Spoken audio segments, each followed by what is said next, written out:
they can't recover.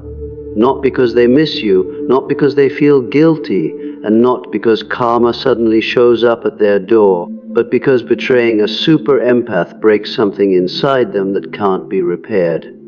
When a narcissist betrays the one person who loved deeply, saw clearly, and gave without limits, they don't walk away empowered, they walk away hollow. Carl Jung once warned that when the ego destroys its own mirror, the shadow takes over, and that's exactly what happens here. The super empath leaves with pain, but also with growth, clarity, and strength. The narcissist is left with confusion, obsession, and a silent inner collapse no one else can see. They may smile, rebound, or pretend they've moved on, but inside something keeps unraveling. And the worst part, they know what they lost, but they also know they can never get it back. Stay with me until the end, because what I'm about to reveal explains why this loss follows them into every future relationship. And if this resonates, don't just watch in silence. Hit subscribe so you don't miss what most people are afraid to talk about, and drop a comment if you've lived this story. A narcissist's identity shatters after betraying a super empath because their sense of self was never real to begin with. It was borrowed, reflected, and constantly propped up by the emotional depth of another person. A narcissist does not build identity from inner values, self-awareness, or emotional truth. They survive through control, admiration, and emotional dominance. They need someone to admire them, forgive them, absorb their chaos, and make them feel powerful without demanding accountability. A super empath does exactly that, not because they are weak, but because they love deeply, see potential, and believe in healing. To the narcissist, this unconditional energy becomes a lifeline. It feeds their ego, stabilizes their fragile self-image, and allows them to maintain the illusion that they are superior, desired, and untouchable. Carl Jung explained that the ego relies heavily on the persona, the mask a person presents to the world. For a narcissist, that persona is everything. It is charm without depth, confidence without substance, and strength without integrity. The super empath unknowingly becomes the mirror that reflects this persona back to them, making the mask feel real. When betrayal happens, the narcissist believes they are asserting power, choosing themselves, or proving dominance. In reality, they are severing the very source that kept their false self intact.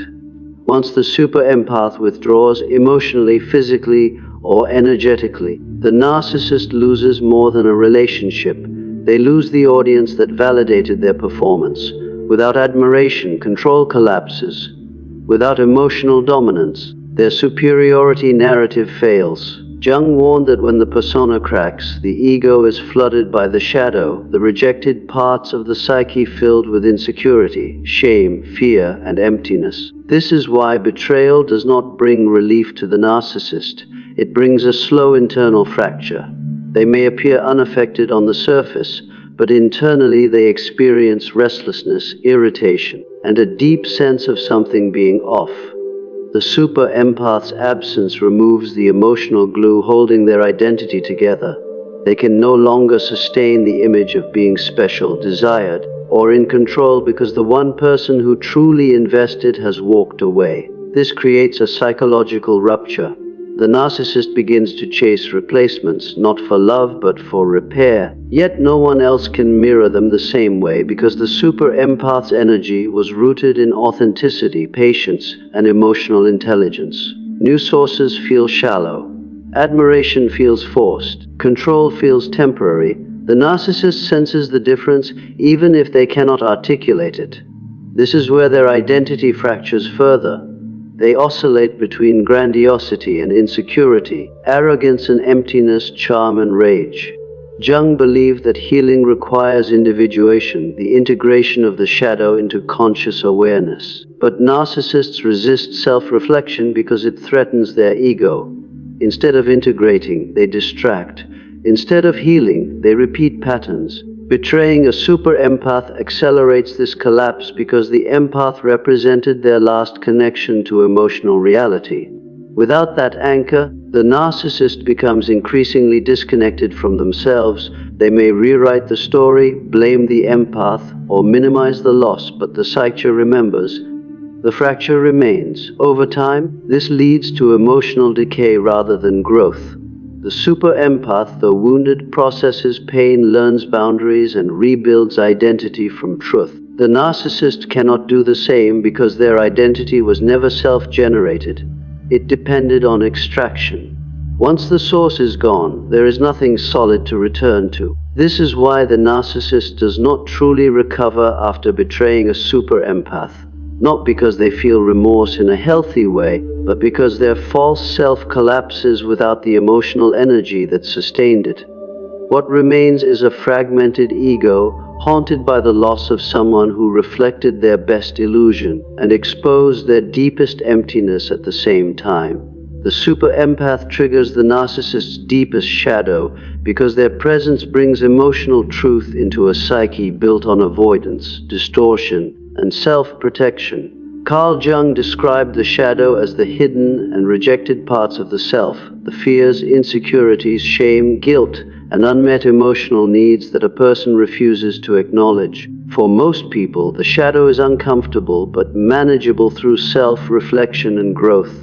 For a narcissist, however, the shadow is overwhelming. It contains everything they have spent a lifetime running from: feelings of inadequacy, fear of abandonment, envy, emptiness, and a fragile sense of worth. The super empath does not attack these wounds directly, nor do they consciously try to expose them. Instead, they trigger the shadow simply by being who they are. A super empath operates from emotional depth, honesty, integrity, and genuine connection. They listen deeply, see patterns clearly, and respond with authenticity rather than manipulation. This creates a mirror the narcissist cannot control. In Jungian terms, when someone reflects the truth of our inner world, the shadow begins to surface whether we want it to or not. The narcissist initially feels drawn to the super empath because their presence soothes inner chaos and offers emotional regulation the narcissist lacks.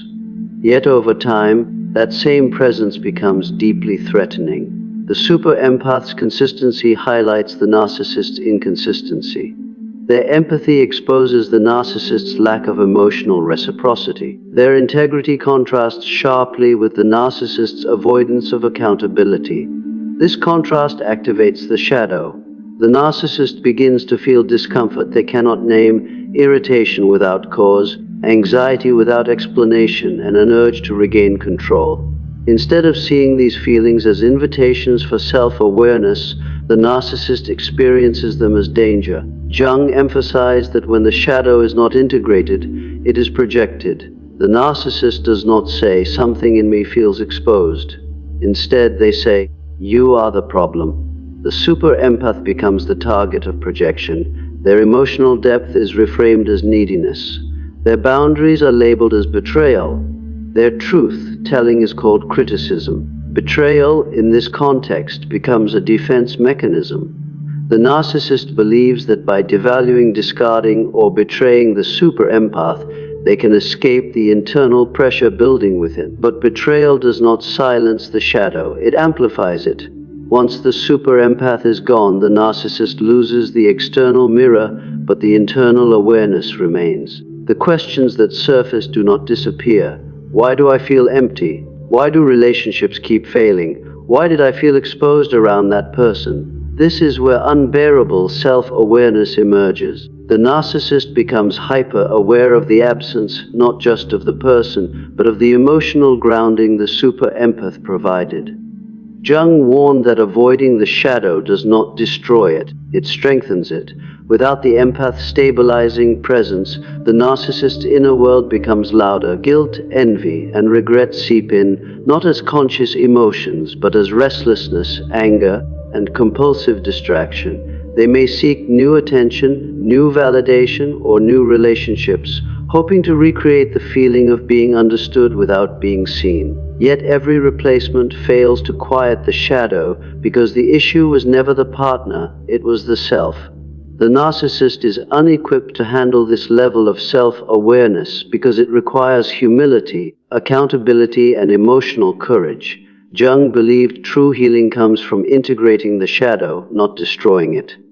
But integration means facing one's own limitations and wounds honestly. The narcissist resists this process because their ego depends on superiority and denial. As a result, the shadow remains split off, erupting in cycles of sabotage, betrayal, and emotional numbness. Meanwhile, the super empath processes the experience differently.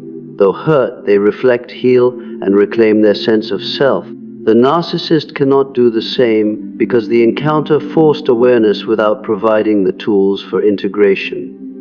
This is why betrayal does not liberate the narcissist. It leaves them haunted by a truth they briefly touched but could not face, a glimpse of who they are beneath the mask, and who they might have been had they chosen growth instead of escape. The loss of emotional supply creates an internal void in the narcissist because the connection they depended on was not casual, replaceable, or shallow. It was foundational to how they regulated their inner world. A narcissist feeds on validation, reactions, and emotional labor in the same way a person depends on oxygen. Praise stabilizes them. Attention reassures them. Emotional reactions, whether positive or negative, confirm their sense of importance. The super empath provides all of this, often without realizing the cost. Through deep listening, patience, forgiveness, and emotional availability, the empath becomes the narcissist's primary source of psychological nourishment. This is not mutual exchange, it is extraction. The narcissist draws emotional energy without learning how to generate it internally. Carl Jung understood that when a person does not develop a true inner self, they seek external sources to regulate their emotions. The super empath becomes that source. Their presence calms the narcissist's anxiety, softens their rage, and masks their emptiness. Over time, the narcissist associates stability with access to the empath. When betrayal occurs and the super empath walks away, the narcissist does not simply lose a partner. They lose the system that kept them functioning. This is why the void that follows is so profound. It is not loneliness in the ordinary sense, it is disorientation. Without constant validation, the narcissist begins to feel invisible. Without emotional reactions, they feel irrelevant. Without someone to absorb their moods, they are left alone with feelings they never learned to process. The narcissist often believes they can easily replace the empath with new attention, new admiration, or new relationships. On the surface, this may appear to work. New faces provide novelty. New praise provides a temporary boost. But something essential is missing. The bond with a super empath was rooted in genuine emotional connection, not performance. The empath responded from authenticity, not obligation. Their care was consistent, intuitive, and emotionally intelligent. Surface-level attention cannot replicate this depth. It lacks resonance, it lacks grounding. Over time, the narcissist senses the difference. Interactions feel hollow, validation feels fleeting. Admiration feels transactional. This awareness fuels restlessness. The narcissist may become more impulsive, more demanding, or more detached, trying to force the same emotional response they once received naturally. Jung warned that when external compensation is lost, the unconscious erupts. The narcissist begins to feel an undefined ache, an internal emptiness that cannot be named or soothed. Instead of reflecting inward, they chase stimulation outward. They seek intensity rather than intimacy. Drama rather than connection, control rather than closeness. None of it works. The void remains. This is because the super empath did more than offer attention. They provided emotional containment. They held space for vulnerability the narcissist could not tolerate within themselves. When that container is gone, the narcissist's emotions scatter. Anxiety increases. Moments of grandiosity are followed by crashes of emptiness. This cycle deepens with time. The narcissist may idealize the past, obsess over the empath, or rewrite the narrative to protect their ego. But internally, they know something vital was lost. Jung believed that wholeness comes from inner integration, not external dependence. The narcissist, however, has not developed the inner structures required for self-regulation. Without the empath, they are forced to confront this absence, even if unconsciously. Meanwhile, the super empath experiences the loss differently. Though grieving, they gradually reclaim their energy, rebuild boundaries, and reconnect with their inner self. The narcissist cannot do the same because their sense of fullness was outsourced. The internal void left by the loss of emotional supply does not close on its own. It widens with every attempt to fill it with substitutes. This is why no amount of attention ever feels enough again. The bond they lost was irreplaceable, not because it was perfect, but because it was real. And once real connection is gone, illusion can only distract, never sustain. The super empath heals while the narcissist regresses because the two respond to pain in fundamentally different ways. Pain by itself is not what transforms a person, it is how that pain is processed. The super empath experiences betrayal deeply. They feel the grief, the confusion, and the heartbreak fully, but they do not run from it. Instead, they turn inward, asking hard questions about boundaries, self-worth, and emotional patterns. Pain becomes a teacher rather than a threat. Carl Jung described individuation as the process of becoming whole through self-awareness, integration, and honest reflection. The super empath, though wounded, is capable of this process because their identity is rooted in authenticity. They may initially blame themselves, but over time they gain clarity. They recognize where they gave too much, tolerated too little respect, and ignored their own needs. This awareness allows them to heal. They learn discernment. They develop stronger boundaries. They integrate the experience into their sense of self without losing compassion. Healing for the super empath is not forgetting the past, it is understanding it well enough to no longer repeat it. The narcissist responds to pain very differently. Pain threatens their ego, and the ego is all they have. Instead of reflecting, they deflect. Instead of asking, "What does this reveal about me?" they ask, "How do I avoid feeling this?" Jung warned that when introspection is avoided, the psyche fragments. The narcissist does not use pain as fuel for growth, they use it as justification for regression. Betrayal does not lead them toward insight, but toward denial, blame, and repetition. They tell themselves stories that protect their self-image, even if those stories disconnect them further from reality. Without introspection, there is no individuation. Without individuation, there is no healing. As a result, the narcissist remains psychologically stuck while life moves on. Each new relationship becomes a reenactment of the last. The same patterns repeat: idealization, control, devaluation, and eventual collapse. Over time, these cycles become more destructive because the narcissist accumulates unresolved emotional debris.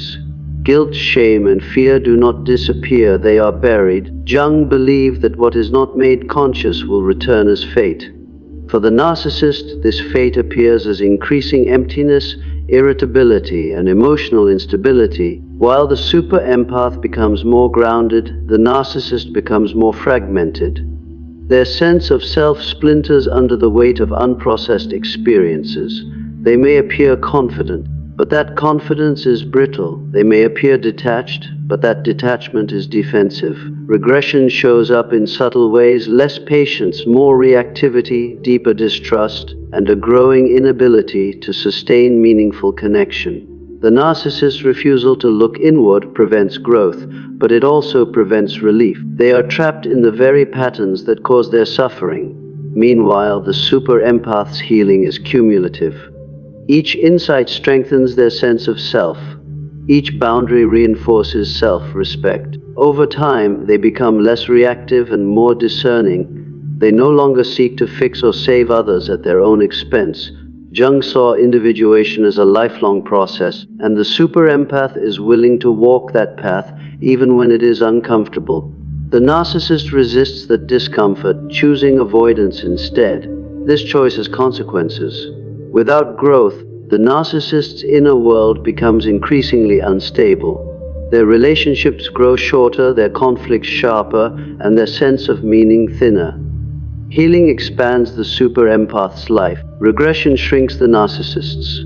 This divergence explains why the super empath moves forward while the narcissist remains psychologically anchored to the past. One transforms pain into wisdom, the other turns pain into repetition, and over time this difference becomes impossible to ignore, not just to others, but to the narcissist themselves, who feels the quiet weight of stagnation even as they pretend nothing is wrong. Betrayal destroys the narcissist's illusion of power because it exposes the difference between control and true influence. A narcissist believes they control endings. They decide when closeness begins, when distance is created, and when a relationship is discarded. This belief gives them a sense of dominance and superiority, reinforcing the idea that they are always one step ahead.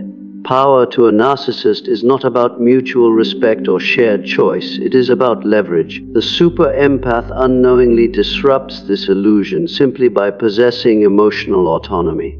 While deeply loving and loyal, the empath's connection is rooted in authenticity rather than dependence. When betrayal occurs, the narcissist assumes the ending will follow the familiar script. The empath will protest, chase, or remain emotionally tethered.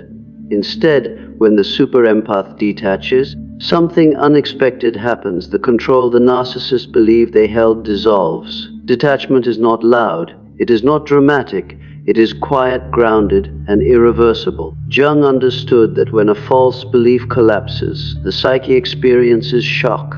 The narcissist is confronted with the realization that power was never as solid as they believed. The super empath's ability to walk away and still thrive shatters the narcissist's core narrative that they are irreplaceable, unforgettable, and in control. This moment triggers a profound internal shift.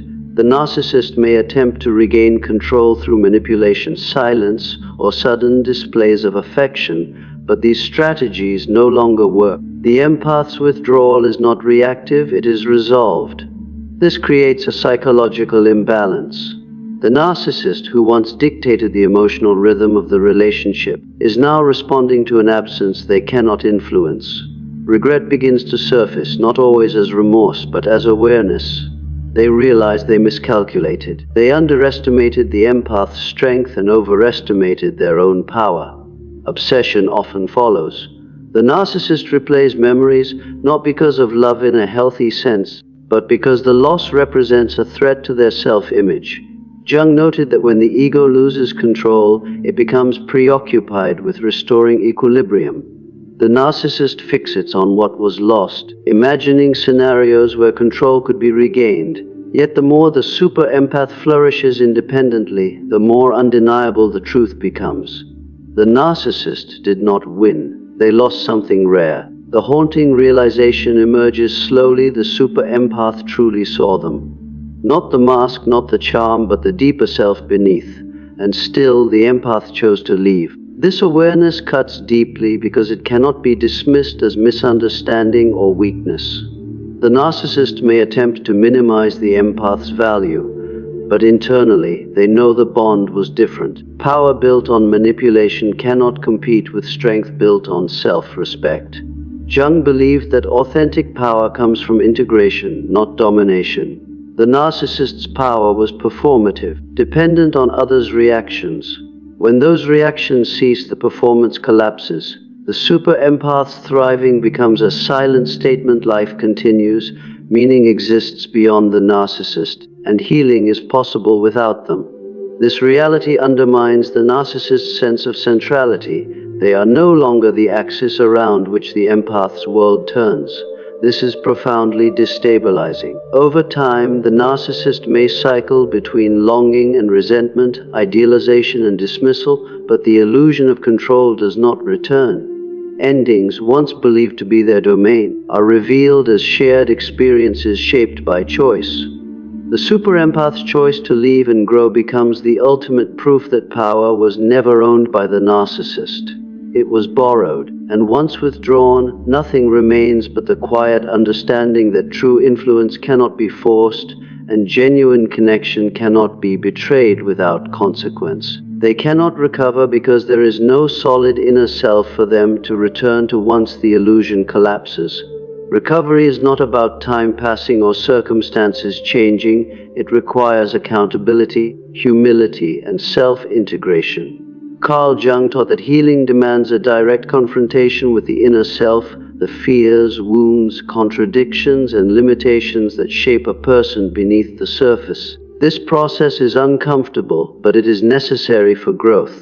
The narcissist avoids this confrontation at all costs because their identity is built on escape. From early on, they learn to survive by rejecting vulnerability and constructing a persona that protects them from shame and emotional pain. Over time, this persona replaces genuine selfhood. When betrayal occurs and the super empath leaves, the narcissist loses the external structure that supported this false identity. What remains is not a wounded but coherent self, as it might be for someone capable of reflection, but a fragmented inner world filled with defenses. To recover, the narcissist would need to slow down, turn inward, and acknowledge responsibility for the harm caused.